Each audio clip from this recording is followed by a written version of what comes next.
Let me get in now to political correctness. You remember last week, I took a photo of one of my French bulldogs, Captain, who is white and brown and gray. They call it blue. And Captain is a 5-year-old French bulldog, and he likes everybody. I promise he's not a racist, but we're thinking about, just to prove that we're not racist, we're thinking about having him shaved, because he does have some black fur on his front lip that makes him look a little bit like Hitler, folks. And my wife first pointed out a few years ago that he looks like Hitler. Even in the eyes, he is very Hitler-like, not in his behavior, very sweet and very loving, and likes everybody. But that's only on the surface. We all know that, like the teapot that JCPenney banned earlier this year that looked nothing like Hitler, but the handle looked like the hair, I guess, in a round handle for the top looked like a mustache. Looks nothing like it, of course. And I guess a bronze bell looks like Hitler, too. So that's been banned and destroyed. And they've apologized, by the way, for... Be like if you saw a cloud that looked like an elephant or a giraffe. We know that's racist, too. So I apologized last week for Hitler dog on air. Of course, I was not being totally sarcastic, ladies and gentlemen. We later found news articles where people had pointed out that their neighbor's cat looked like Hitler and were disturbed, because it happened to have a black spot on its head that looked like Hitler's hair and happened to have some black fur. And so should there be a nationwide move to euthanize? I mean, should I euthanize Captain? Should people euthanize? Maybe a white cat is racist. Get rid of them. I mean, why stop there? Because, listen, I'm not joking last week saying that's where political correctness went, because they have to get you totally obsessed with the fact that you've been bad. They have to get you obsessed with the fact that using the word homosexual is against gay people, so you get arrested in England. I had the BBC reporter on, Robin Page, who was, by the way, kind of a liberal, but gave a speech saying rural communities deserve the same rights as homosexuals and Muslims. He was arrested. And they have people in cafes listening for racism. But when the government kills 1 million Iraqis, that's not racist. Or when Margaret Sanger says we got to kill the blacks, that's why we have abortion, that's not racist. Real racism, when I heard a local talk show host yesterday say it's time to sterilize all the poor people, including the minorities especially, that's all liberal. Oh, you're liberal. So you're worried about a teapot and a French bulldog, but you wanted blacks are, bad gene pools? Because I have the state board, when Susanna Hupp, a few years ago, the state rep, this is in my film Endgame, Blueprint for Global Enslavement, the actual clip from the state of Texas TV. I mean, and they have the head of the psychiatry board on, and they say, blacks have bad gene pools. That's why we have them. It was like more than 80% of blacks in foster care are on psychotropics, on average 7. On average, everybody at 67%, or about 2/3. And they said, these people, if you're poor, you come from bad gene pools, and so we have to drug you.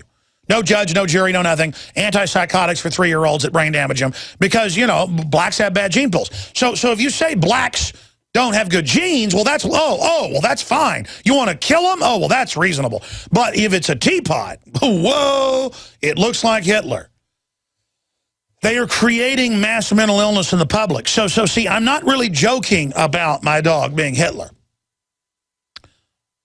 Because if they can convince people he's Hitler, he is Hitler, and he'll have to be burned at the stake. Maybe he's a witch, have a witch burning. We'll tie rocks to him and throw him into the water. And then if he drowns, we can bury him a Christian burial, because he's a non-Hitler. But if he is a Hitler, he'll be able to tread water, and then he's got to be burned at the stake. And I'm being sarcastic, folks. They'll know I'm being sarcastic, but they'll probably have Rachel Maddow come out and say that I want to kill my dog or something. That's what they do, even when I say it's satire. Now, this is not satire. City of Seattle tells employees they'll be fired if they use the word brown baggot. So people say, oh, I'm not, I don't, all the time. The last week I asked Kurt, I said, hey, I'm going to buy the writers lunch. You guys have done a great job. And he goes, oh, man, my wife made me some great stuff. I'm brown bagging it. I had some great ribs left over from last night. And Oh, that's racist, too, because, you know, black people like ribs. By the way, whenever I talk about Obama and being Jim Jones, his followers wanting to drink the Kool-Aid, they say, oh, black people drink Kool-Aid. Really, I thought everybody drank Kool-Aid. See, everything, you can't talk. You know, if a high school wants to have a joke day making fun of country people, that's what it's really about, is making fun of rednecks. That's what the day was. The feds found out in Arizona and are moving to sue everybody and ban it, saying girls can't you know, wear Daisy Duke pants and put fake teeth in, which really it's making fun of people from the country. That's really the only acceptable thing is to be anti-rural white. So in a way, it really is a prejudice. And it's kind of fun, too, though, because I'm kind of a redneck, so I can make fun of it. I'm allowed to. But the point is that it's clearly a very popular thing. It's like dressing up like a caveman.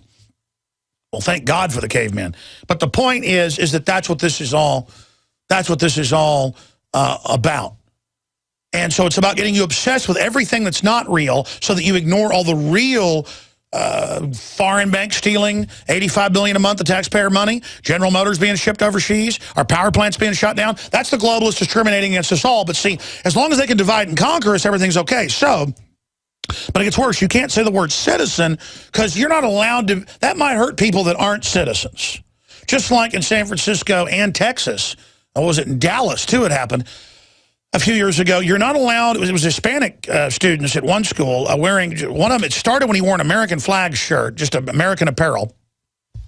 American flags, and they said you can't wear that. And then the illegals all wore their Mexican flag shirts. And then the school suspended 6 Hispanic youth, American citizens in San Francisco, because they said the American flag is hurtful. So see, you don't say citizen, you don't have the American flag, and you don't have teapots because that's Hitler, and my dog's Hitler, and you don't say the word homosexual, and you can't have a rebel flag, and you can't, you know, even have an orange General Lee card because that means you're racist, and just on and on and on and on and on and on and on and on. But if banks want to rape you and take your pension funds, that's A-okay. So without further ado, here's the local Seattle TV station, ladies and gentlemen, where you do not say citizen or the words brown bagging it. I didn't know that. See, now I'm aware of this. When I said, hey, Kurt, I walked in, I said, I'm going to buy the riders lunch. And he said, well, you can get them lunch, because I do that, you know, every once a week for some department. I like to get people lunch. It's what I do, Texas hospitality, which is racism as well. And, I mean, again, I was at Barton Springs a few months ago, and it was 2 Hispanic guys and a white guy, and one of the Hispanic guys goes, let's go eat at that such and such Chinese food place. Hey, let's go. I could tell they were stoned. They're all having fun in the pool. Hey, let's go get that Chinese up at such and such. And the one white guy and the other Hispanic, politically correct, they go, don't say Chinese. They were, just saying Chinese food. I guess if I say, let's get Mexican food. Oh, it's racist. I mean, you know, let's get, I guess if they had like an Irish pub, let's get Irish food. Oh, you're against, oh my gosh, oh, you made a McWiener joke. See, but we're putting BPA on all the kids' juice boxes that brain damages them and gives them cancer. You know, they're raping their brains. Well, that's okay. Let's go ahead and go to now the Sovietization of America in Seattle. Here it is. Brown bag, folks, is racist. Here it is. As people who work in city government, we represent all the residents of Seattle. That is part of the memo to City Hall that spells it all out. A recommendation to no longer use the terms citizen or brown bag. That's right. The Office for Civil Rights says Seattle serves all residents, whether they're citizens or not. Some like it and some don't. I think it's ridiculous. In the sense that citizenship means like legal matters. It might not account for everybody. And while city leaders publicize brown bag lunch meetings all the time, the term does have a sordid history. It used to be a way that people could judge the skin color. But do you find it offensive? No, not at all. I personally don't. They've been calling that brown bags for years. And those responses made us think, what else might governments try to ban? Brown bags come from the supermarket near the black olives, the white onions, and the yellow mustard. Dreaming of a white Christmas. Uh-oh, it's racist. We all want a white Christmas, and a lot of us tie yellow ribbons around that old oak tree. That's racist. While UW students spend years walking through Red Square. But the city of Seattle is not alone. State lawmakers just voted to remove all gender-specific words in official records. Freshmen are now first years. Journeymen are journey level, and penmanship handwriting. Come on, we all know what it means. To offend or not to offend? I mean, I think that's carrying it to the point of ridiculous. That's the point. Turns out it's a really big question. So what do you say instead of brown bagging it at the office? Well, according to that memo floating around Seattle, try out sack lunch, or how about lunch and learn? Luke Ducey, Como 4 News. Well, wait a minute. That's anti-German because the Germans sacked Rome. And they even called some of the tribes, the nickname the Romans had them was sackers. Whoa! I'm part German. I want that banned. Again, and the media should have absolutely decried it. Como did an okay job. Usually the media would be like, this is good. Arrest everyone. But that's where this is all going, ladies and gentlemen. That's the plan. Meanwhile, when we come back, before I get into all the geopolitical news that I've mentioned, the huge Benghazi news and more, this went up on Infowars.com yesterday, WISN-TV. Armed agents raid animal shelter for baby deer and then kill it. And they come with a SWAT team, put everybody in an area holding them, take the deer, kill it, and then put fines on the animal shelter that took care of a fawn. And again, I've had friends and family that, take care of a fawn when the mama gets hit and the fawn sits there, you take it in, feed it. The point is that the crime was taking care of something. They want to henpeck regular, hardworking, good people. It's about teaching you you're bad. It's about teaching your kids when you're in D.C. They run over and say, "What are you doing, young man?" to a 7-year-old. "Taking pictures of the White House. Give me your ID." And the families get upset, and the Secret Service in police uniforms get in their face. I've seen this. I've videotaped it. We've put it out. And they do it to us, and it's let you, and you go, "This isn't America." And they just look at you just going, "You bet it isn't, boys." Just like, "You bet, you scum." And that's why so many Secret Service have been quitting. Like Bongino, we ought to get him back on, running for Senate. Or is it governor? I forget. Because this is evil, folks. This is authoritarianism, and they want you to know this. I mean, now cops will say, "I'm going to search your car." You're like, "You don't have a right." And they'll just taser you on the spot. And then they'll back those people up, or they'll do proctology exams on 2 women, 4 orifices, 1 glove. Totally criminal. I mean, doing the proctology exam is rape, but it's like you're an animal. And the head of the state police said he liked it until they lost, started losing court cases. The state police in Texas want to pull your wife over and ram their hands inside their body looking for drugs the government shipped in. The government runs Al-Qaeda. They run it all. But when we come back, they come and murder the baby deer to save it. This is the mental illness of government.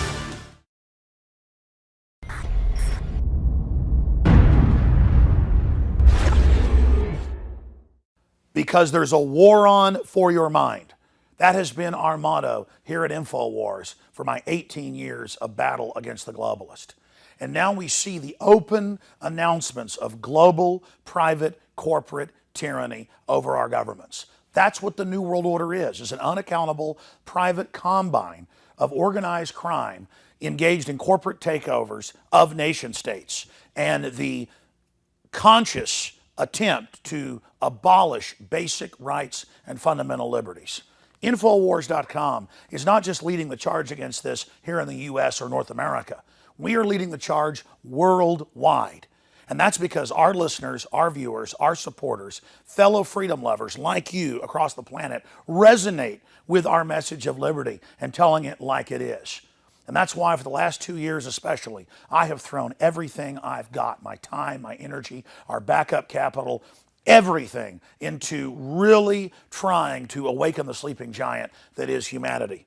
And that's why the July issue that just came in a few days ago is so important. We've already sold about half the stock we have of it at cost in groups of 10 up to 100 in bulk.